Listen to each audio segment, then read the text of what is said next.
5 légumes cétogènes que je te conseille de manger le plus souvent possible. On va les voir en détail. On va voir qu'il y a certains qui sont de saison, certains qui ne le sont pas. Ça sera à toi de voir comment tu veux faire. Mais c'est vraiment 5 types de légumes, 5 légumes qui sont vraiment indispensables pour suivre une alimentation cétogène bien formulée, quoi. Vraiment, c'est vraiment indispensable. Alors avant, on va laisser un petit peu les gens se connecter. Je vais me présenter. Je m'appelle François Bellé, si tu ne me connais pas. J'ai 39 ans et j'aide depuis maintenant quasiment 2 ans, je pense, les gens à perdre du poids et à retrouver de l'énergie grâce à des méthodes un petit peu différentes de ce qu'on voit de partout, c'est-à-dire l'alimentation cétogène et le jeûne intermittent.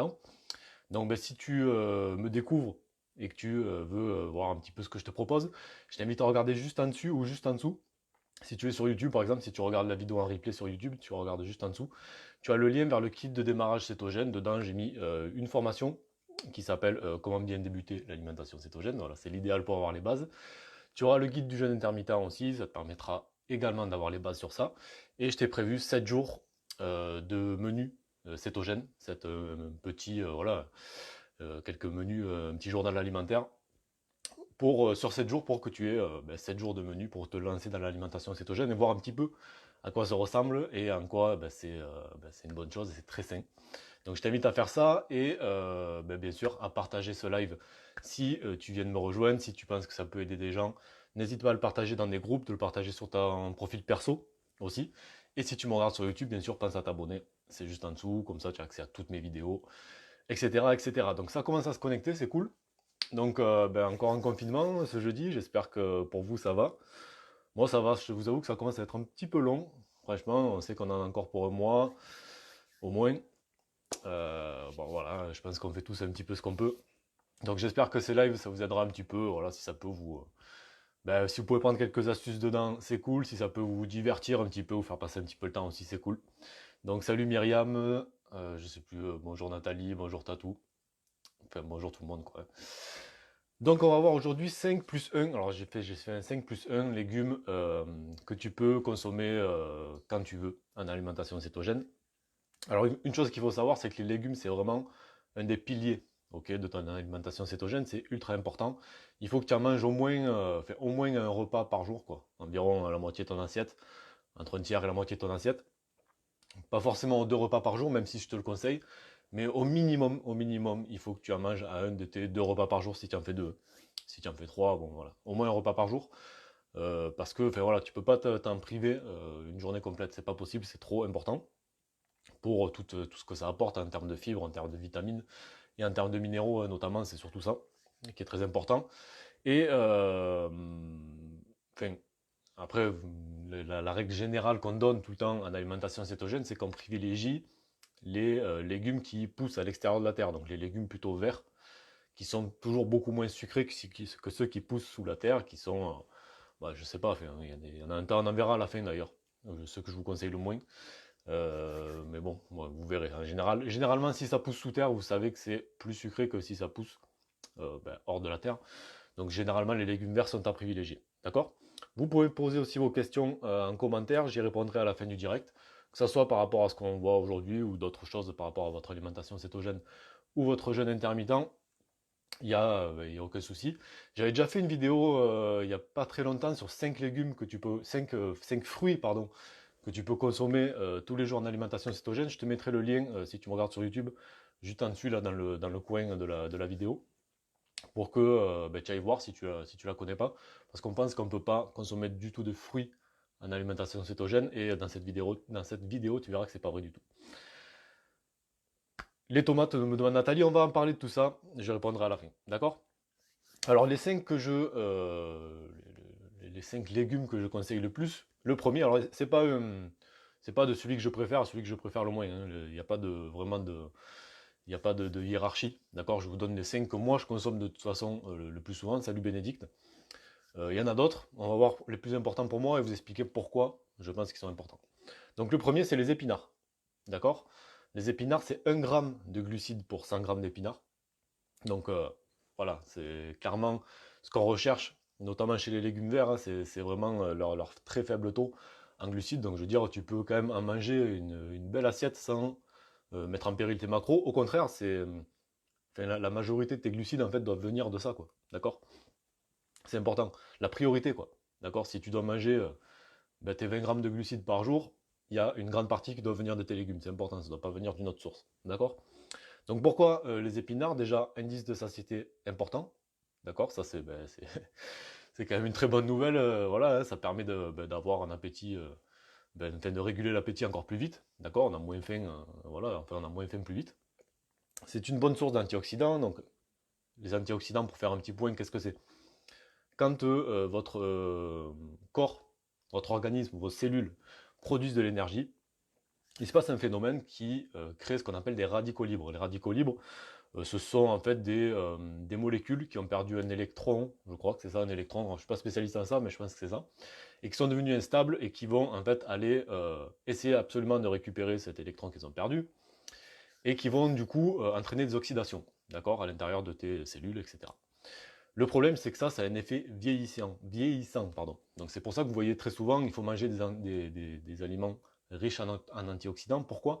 Parce que ces antioxydants, en fait, vont aller à l'inverse des radicaux libres et vont annuler leur action. D'accord? Donc c'est important, en fait, de manger une alimentation riche en antioxydants pour éviter cet effet de vieillissement, cet effet d'oxydation qu'ont les radicaux libres sur notre organisme. D'accord?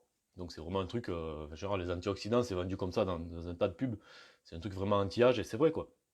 Néanmoins, il y a une chose à savoir, quand vous passez sur une alimentation cétogène et que vous brûlez, enfin que vous utilisez les cétones plutôt que le sucre comme énergie, la production de radicaux libres chute, d'accord? Le sucre c'est une énergie assez sale, ok? C'est un petit peu comme si on comparait le diesel et l'énergie électrique par exemple. Le diesel ça serait le sucre et l'énergie électrique les cétones. Donc quand vous brûlez du sucre, il y a une grosse production de radicaux libres, beaucoup moins quand vous brûlez des cétones. Néanmoins, c'est toujours intéressant de privilégier des légumes qui sont riches en antioxydants pour continuer ce travail un petit peu de nettoyage. Mais voilà, sachez que si vous êtes sur une alimentation céto, vous bénéficiez aussi de ça, hein, de cet effet anti-vieillissant un petit peu automatique, et bien moins important avec une consommation de 100% sucre. D'accord? Donc, bonne source d'antioxydants, je l'ai dit. Indice de satiété élevé, je l'ai dit. Riche en magnésium, donc intéressant aussi pour nous qui suivons une alimentation cétogène, mais pour tout le monde aussi, parce que la plupart de la population en fait est carencée en magnésium, d'accord? Nous, du fait qu'on suive une alimentation cétogène, vous savez, hein, on a tendance à évacuer plus de liquide, hein, on nettoie encore plus, nos reins fonctionnent encore plus, du fait de la baisse du taux d'insuline qui relâche les reins, ok? Donc on perd un peu plus de minéraux, donc il faut absolument en manger même plus que la normale, d'accord? C'est vraiment important.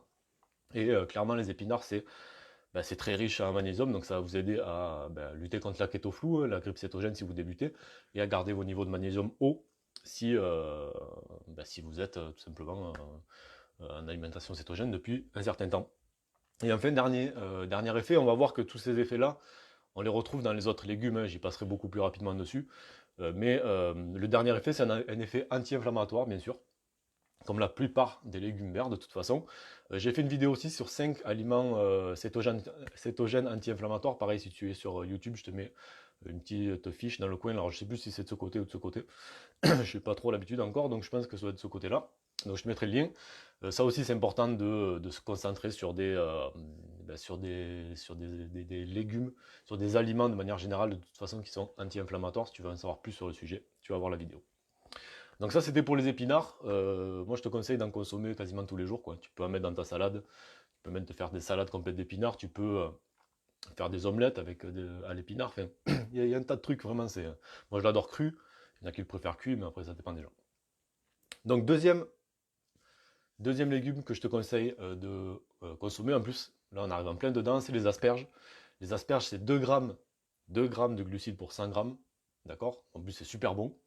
Alors, plusieurs choses. Bonne source d'antioxydants, encore une fois. Efficace contre les soucis de digestion, les ballonnements. D'accord? Même la constipation aussi. D'accord? Le jus d'asperge a un effet laxatif, donc c'est intéressant.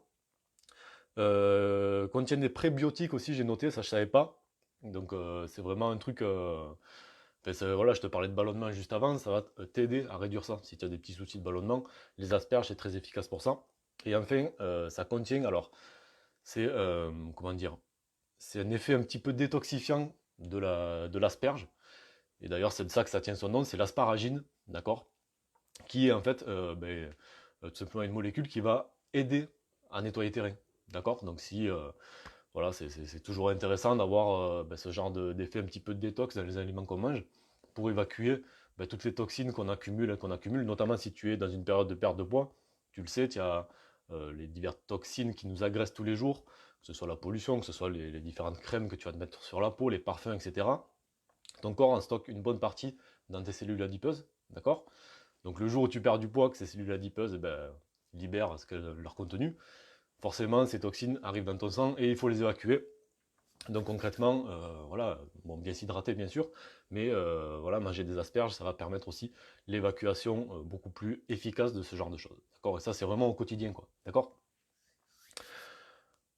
Bon, on a vu l'asperge. Je crois qu'il y a deux, trois questions. Je vous invite à partager ce live si vous ne l'avez pas encore fait. Moi, ça m'aide beaucoup.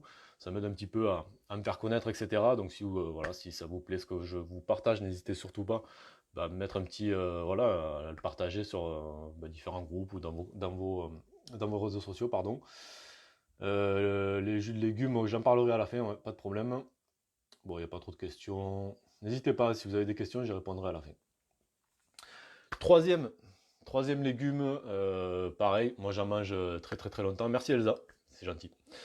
Moi j'en mange pratiquement tout le temps, alors je les mange pas forcément de saison, c'est les courgettes. Les courgettes c'est 3 grammes de glucides pour 100 grammes. Alors je voulais faire juste une petite parenthèse sur fruits de saison, pas fruits de saison. Parce qu'il y a des fois je reçois des messages un petit peu où on me dit ouais mais tu conseilles de manger ça, c'est pas du tout de saison, tu devrais pas conseiller ça, etc. etc. Alors oui, dans un monde parfait, 100% parfait, où tout le monde fait les choses de manière 100% parfaite, effectivement, tu dois consommer uniquement des légumes de saison et acheter localement, quoi. C'est clair, ça c'est voilà, c'est vraiment le top, c'est le plus écolo, le plus responsable, etc., le plus éco-responsable. Ceci étant dit, moi j'ai une maxime, entre guillemets, un petit leitmotiv que j'aime beaucoup, qui s'appelle mieux vaut fait que parfait, d'accord? Ou le mieux est l'ennemi du bien, d'accord? Donc ne te mets pas, si tu à vouloir des fois faire les choses trop parfaitement, des fois ça nous empêche de faire les choses tout simplement en fait. D'accord? Si pour toi c'est trop compliqué, enfin tu vois la courgette c'est vraiment un truc que tu as envie de consommer tous les jours. Effectivement, c'est pas tout le temps de saison, effectivement. Mais que tu fais des efforts sur d'autres choses, par exemple, je sais pas, tu as limité ta consommation d'avocat, par exemple, peut-être que tu as une démarche éco-responsable sur un tas d'autres domaines et avec un tas d'autres aliments, mais que sur celui-ci, tu décides de faire l'impasse, fais-le, quoi. C'est pas non plus. Ben voilà, on essaie tous de faire des efforts par rapport à tout ça, et moi je conseille à tout le monde d'essayer de faire des efforts. Voilà, c'est important. Maintenant, vouloir chercher le 100% parfait, c'est quasiment, enfin moi, pour moi, c'est quelque chose, je trouve, impossible et de même qui te tire en arrière et qui t'empêche et qui t'empêche d'avancer, d'accord? Donc voilà, vous prenez pas trop la tête avec ça. S'il y a des gens qui vous reprochent parce que ça, vous le faites pas, ouais, tu manges des courgettes, mais c'est pas de saison, ben ouais, ok, mais peut-être que je fais d'autres efforts à côté que tu vois pas. Et puis la personne qui te dit ça, est-ce qu'elle, elle est 100% parfaite, quoi? Vous laissez pas influencer par ce genre de choses. Faites les choses à votre sauce. L'important, c'est d'avoir, voilà, de mettre les choses en route, d'accord? De les faire. C'est pas parfait, c'est pas grave, ça sera parfait peut-être un peu plus tard, d'accord? Mais c'est bien déjà d'avoir une démarche, ok? Voilà, petite parenthèse sur ça parce que je vois souvent, enfin, moi je reçois régulièrement des trucs sur des remarques sur ça, ça me saoule un peu, je vous avoue. Et voilà, si c'est votre cas aussi, sachez que moi je vous conseille de faire l'impasse sur ces remarques désobligeantes, sachant que les gens sont pas forcément non plus eux complètement 100% parfaits, hein, personne ne l'est. Donc concentre-toi sur toi, concentre-toi sur les efforts que tu fais. Voilà, c'est c'est tout ce que je voulais dire par rapport à ça. J'ai un petit peu sur le cœur ce truc, donc il fallait que j'en parle. Donc je te disais les courgettes, bien sûr, moi j'adore ça. Donc bonne source d'antioxydants également, bonne source de potassium et de magnésium. Donc énorme avantage pour nous. À consommer, moi j'adore les consommer spiralisés. D'accord? Avant je me faisais des petites rondelles. Puis ensuite on les commençait à les spiraliser avec un spiraliseur et ma compagne pour les manger en fait en remplacement des pâtes. Tout simplement, on les faisait légèrement revenir dans un wok avec une sauce, donc comme ça c'est pas mal. Mais aussi en crudité, spiralisé comme ça permet de manger quand même des quantités assez facilement et assez importantes assez facilement. Donc enfin, moi j'adore, je trouve que c'est vraiment pas mal.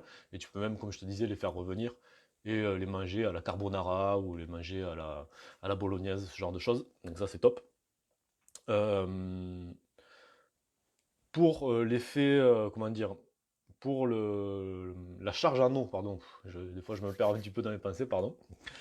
C'est très chargé en eau, les courgettes, donc pas mal si tu as du mal à t'hydrater. Donc voilà, de manière générale, il faut boire beaucoup, même quand on n'est pas sur une alimentation cétogène ou qu'on ne suit pas un jeûne. Si tu suis un jeûne, qu'il soit intermittent ou non, si tu suis une alimentation cétogène, il faut d'autant plus boire, c'est important. Si tu as du mal vraiment à... Bah, je sais qu'il y a des gens qui ont un petit peu de mal avec ça, qui ont un petit peu de mal à avoir leur bouteille d'eau toute la journée, qui ont du mal à penser à boire, et bon, je peux comprendre. Le fait de manger des légumes comme ça qui sont très chargés en eau, c'est aussi une bonne façon de s'hydrater. Et c'est riche en fibres également. Bon, ça, après, c'est des trucs, on va dire, un petit peu généraux et basiques par rapport aux légumes, mais qui sont importants. Ça rappelle pourquoi il faut en consommer, quoi, tout simplement, hein. C'est pas juste le fait de dire il faut manger des légumes, il faut comprendre pourquoi. D'ailleurs, on nous dit ça souvent, tout le temps, manger des légumes, ok. Mais voilà, il y a des raisons bien précises, donc les effets antioxydants, les effets laxatifs, les effets anti-inflammatoires, etc., etc. D'accord. J'ai pas précisé au début, un truc par contre que je vous conseille d'essayer de faire à 100%, c'est d'essayer de les choisir bio, vos légumes, au maximum, d'accord, même s'ils sont pas de saison, essayez quand même de se tourner sur du bio, et puis essayez de faire du local au maximum. Donc au maximum que vous pouvez. Si voilà, s'il y a des trucs, un fruit enfin, un légume que vous recherchez absolument, que ce jour-là vous n'avez pas trouvé du local, c'est pas très grave. Si c'est pas du bio non plus, c'est pas très grave. À partir du moment où c'est ponctuel, c'est pas très grave. Mais dans la majorité des cas, essayez de vous tourner sur ça. Quatrième chose, et là je vous en fais deux d'un coup, c'est cadeau là, c'est le chou blanc et le chou-fleur. Alors eux sont, wow, c'est des stars un petit peu de l'alimentation cétogène. C'est 3 grammes de glucides pour 100 grammes de chou blanc ou de chou-fleur. Bon, également anti-inflammatoire, également source d'antioxydants, ça c'est super. Pour les aliments anti-inflammatoires, je le rappelle, mais je te mets un petit lien vers une vidéo dans laquelle je détaille 5 aliments cétogènes anti-inflammatoires, ultra important, et je t'explique pourquoi c'est important aussi surtout. Donc riche en fibres, donc toujours l'effet laxatif, et c'est surtout comment on va pouvoir les utiliser qui est intéressant, notamment avec avec le chou blanc et le chou-fleur. Alors le chou-fleur, si tu connais l'alimentation cétogène depuis un moment, tu sais très bien que c'est un substitut qui est très intéressant, d'accord, puisqu'on peut le hacher, tu vois, au mixeur pour en faire une espèce de riz, et derrière, en fait, le faire revenir et le manger en sauce, donc c'est ce qu'on appelle des riz de chou-fleur. Il y a beaucoup de gens qui l'utilisent pour remplacer un peu le riz, hein, d'accord, notamment quand on est dans une période où on vise l'acéto-adaptation. Euh, Tu peux aussi, alors il y a des pâtes à pizza qui sont à base de chou-fleur. Moi, je suis pas fan du tout. J'ai un petit peu de mal en général, de toute façon, avec les pâtes à pizza cétogènes. Je vous avoue que j'ai fait au taquet de tests, j'ai essayé plein de trucs. J'ai jamais trouvé une vraiment enfin, qui me donne voilà, qui me fait une envie, que je me dis j'en remangerai vraiment énormément. J'en fais de temps en temps, pour changer un petit peu, mais c'est pas un truc qui me branche le plus. Mais bon, il y a plein de gens qui adorent. Voilà, tu peux faire donc des pâtes à pizza à base de chou-fleur. Il y a tout un tas de recettes à base de chou-fleur. C'est vraiment une base de l'alimentation cétogène. Et par contre, moi, un truc que j'ai découvert, que je ne connaissais pas avant de pratiquer cette alimentation, du moins que je connaissais mais que je ne mangeais pas, c'est le chou blanc. Alors le chou blanc, je trouve ça assez excellent. Bon, outre les effets, voilà, les bienfaits que ça a au niveau antioxydant, au niveau anti-inflammatoire, etc. Moi, je trouve que c'est un super substitut pour les pâtes. Parce qu'en fait, tu peux, une petite astuce comme ça, peut-être que tu l'as fait, mais bon, je te la donne. Tu peux le hacher un petit peu, faire des petites lamelles comme ça de chou blanc. Simplement les faire revenir dans un petit peu d'huile d'olive, ou un petit peu, alors si tu aimes l'huile de coco, dans un petit peu d'huile de coco ou du beurre, pour simplement qu'elles perdent légèrement leur fermeté, mais vraiment très légèrement, qu'elles restent un petit peu comme des pâtes un peu al dente, d'accord. Et tu peux rajouter derrière une sauce, comme je te disais tout à l'heure, un carbo, peu importe, une sauce pour tes pâtes, ou avec des champignons, des lardons, etc. Et ça fait un super substitut, je trouve, pour les envies de pâtes. Je trouve que c'est vraiment excellent. Enfin voilà, on garde un petit peu cet effet un petit légèrement croquant, quoi, tu vois, des pâtes un petit peu al dente comme ça. Ça n'a pas spécialement de goût. Moi, c'est quelque chose que je reproche un petit peu au chou-fleur, c'est que ça garde beaucoup le goût du chou-fleur. Là, je trouve que ça l'a beaucoup moins. Donc, voilà, je trouve que c'est un peu plus efficace. Moi, nous, dernièrement on s'amuse à faire ça. Voilà, petite astuce comme ça, je trouve que c'est pas mal. d'utiliser le chou blanc de cette façon. Après, tu peux l'utiliser bien sûr en salade, etc. C'est voilà, c'est extrêmement facile à utiliser et c'est très conseillé, tout simplement. Avant de passer au dernier, je vous fais un dernier rappel sur ça. Pensez à vous abonner si vous si vous regardez le replay sur YouTube, par exemple. Donc, regardez juste en dessous. Il y a, enfin, vous regardez, je ne sais plus où c'est le bouton à s'abonner. Bon, bref, peu importe, vous savez où c'est qu'il est. Si vous débutez l'alimentation cétogène ou si vous venez de me découvrir, je vous invite à télécharger mon kit de démarrage cétogène. Il y a le lien en description de la vidéo, juste en dessous ou juste en dessous. Vous accédez à une formation complète pour obtenir les bases de l'alimentation cétogène et vraiment bien débuter avec. Vous accédez au guide du jeûne intermittent pour avoir toutes les bases également de cette pratique. Et enfin, troisième chose, vous accédez à 7 jours de menu cétogène pour vous habituer un peu à cuisiner cétogène, à voir un petit peu ce qu'on mange en cétogène si vous n'avez pas l'habitude, que vous connaissez mal. Ça vous aidera pas mal. Voilà. Donc dernier légume, cinquième et dernier légume, c'est les brocolis. Donc celui-là aussi pareil, grand classique de l'alimentation cétogène, c'est 4 grammes de glucides pour 100 grammes de brocolis. Moi j'adore les manger crus comme ça. Tu vois, je les prends, je les mange, je trouve ça vraiment trop bon, surtout en fin de jeûne. Pour rompre le jeûne, j'adore ça. Bon, bien sûr, vous pouvez les faire cuire, etc. Pareil, c'est des légumes comme ça qu'on peut faire cuire dans des matières grasses qui sont très bons à manger derrière. Donc riche en potassium, riche en magnésium, bonne source d'antioxydants, très anti-inflammatoire, donc ça c'est super. Et dernière chose dans laquelle ça peut être utilisé, moi j'ai fait le test c'était cet hiver, pardon. Généralement la raclette, donc je mange pas de pommes de terre. Donc du coup, j'enlève les pommes de terre et je mangeais juste la charcuterie avec des fois un petit œuf ou le fromage bien entendu. Mettre des brocolis, c'est pas mal. Vraiment, c'est pas mal. Ça remplace très facilement la pomme de terre et on garde un petit peu ce côté croquant, hein, vous voyez un petit peu de la pomme de terre. On le trouve très facilement le brocoli, ça a quasiment, enfin voilà, ça n'a pas du tout le goût, si ça vous dérange le goût, perdu au milieu de la charcuterie et du fromage. Bon bref, c'est voilà, une petite idée comme ça. Donc le brocoli, vraiment, je vous conseille aussi, c'est le cinquième. Donc petit rappel des 5 des cinq légumes qu'on a vus. Donc le brocoli, chou blanc et chou-fleur. J'ai dit quoi? L'asperge et l'épinard. D'accord? Et la courgette, pardon. Donc je vous ai dit dans le titre, enfin au début de ce live, que c'était 5 plus 1. Je voulais en rajouter un quand même parce que celui-là, en fait c'est un truc que tu peux rajouter systématiquement, quasiment à chacun de tes repas. C'est tout simplement de la laitue, d'accord? Bon, c'est 2 grammes de glucides pour 100 grammes de laitue, donc c'est vraiment que dalle. Et surtout, c'est ultra simple en fait. Tu vois, il y a quasiment zéro préparation comparé à d'autres légumes où il faut soit couper, enfin bon, bref, il y a tout un tas de choses à faire. Là, c'est vraiment quelque chose qu'on peut, qu'on peut rajouter à tous ces repas ultra facilement. Ça prend 3 secondes. Et c'est pour ça que je l'ai mis un peu à part. Simplement parce que c'est pas tellement pour ses bienfaits, voilà, les bienfaits qu'il a, mais vraiment pour la facilité d'utilisation et pour la praticité, d'accord, de ce légume.